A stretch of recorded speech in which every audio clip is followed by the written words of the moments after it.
She thought he was different. She thought, maybe it's time her heart would not be fooled.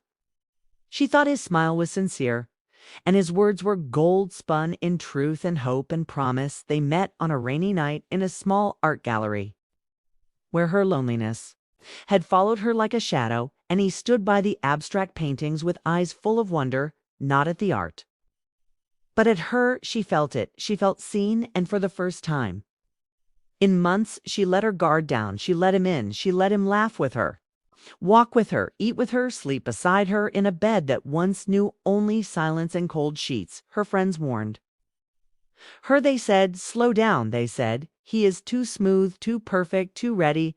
But she wanted to believe that love could finally come. Softly, like a breeze, not like a storm, she invited him into her circle, into her secrets, into the warm corners of her life. Where others had once come and wrecked everything, she even introduced him to her best friend, Amira, the one who had seen her through every heartbreak, every breakdown, every bottle of wine spilled on the kitchen floor after midnight. Was Amira's birthday, and they threw a small gathering in her. Apartment candles, low music, soft, the air full of laughter and wine, and the scent of jasmine perfume. He brought Amira flowers, too, and said it was just friendly, just polite, and she smiled because what she did. She always smiled, even when her stomach twisted into knots. And that night, while she was refilling glasses and searching for a lighter, he and Amira disappeared, not for long, just 10 minutes, 15.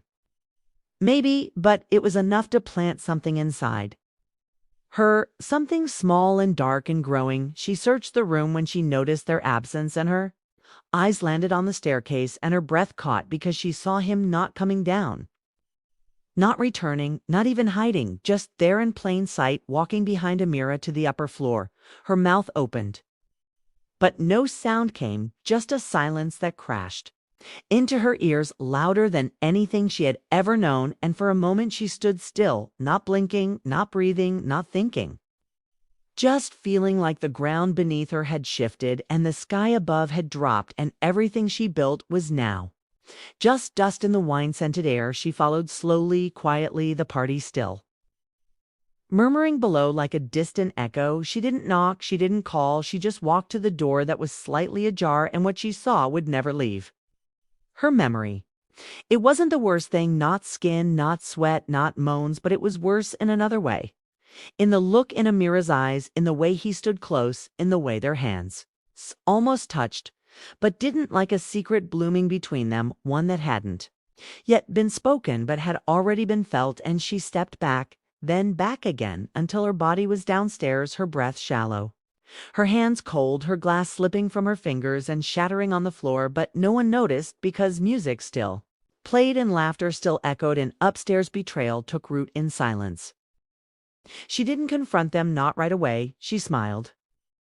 She nodded, she excused herself and left the party.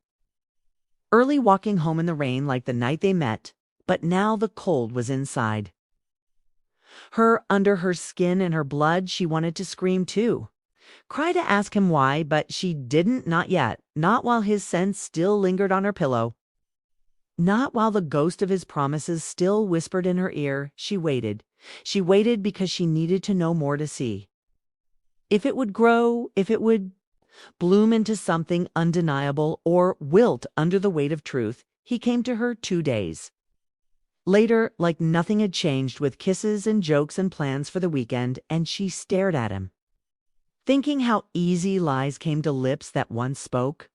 Forever she asked about Amira, and he shrugged, said she was sweet, said she was lonely, said he felt sorry for her, and her stomach turned because he made it sound so innocent, so clean, so harmless. And yet she remembered the way he looked at Amira, like he once looked at Hertha. Next time they all met was at a rooftop dinner, the city lights blinking like broken promises, and she watched them both like a hunter in the dark. Amira avoided her eyes, spoke only when spoken to, laughed too hard, drank too fast, and he kept touching his phone, glancing over every few minutes as if waiting for something or someone. And when he got up to take a call and disappeared into the stairwell, she followed, because now she had learned silence was not protection. It was a weapon, and what she heard as she pressed her ear to the wall was not love, was not apology. was not even passion, but planning secret meetings, soft laughter words meant for someone else, not her, and she stepped away from the wall and back, into the night, and this time she didn't cry, didn't run, didn't shatter. She just smiled because now she knew now the mask had fallen and the man she thought was different was just another chapter in a book she had read too many times she didn't scream when she confronted him, didn't yell, didn't throw things. She simply looked at him with the weight of everything she had seen and heard and asked if it was her friend or someone else, if it was her betrayal or just the start of another. And he stammered, he reached for her, but she moved away, not in anger, but in clarity, in finality. And when she turned to leave, he called her name the way he used to when he held her close, but now it sounded hollow, like an echo in an empty room. And she walked away, not because she was weak, but because she was done, because she deserved more than apologies, more than explanations. More than a man who followed her friend upstairs when he should have only been following her heart.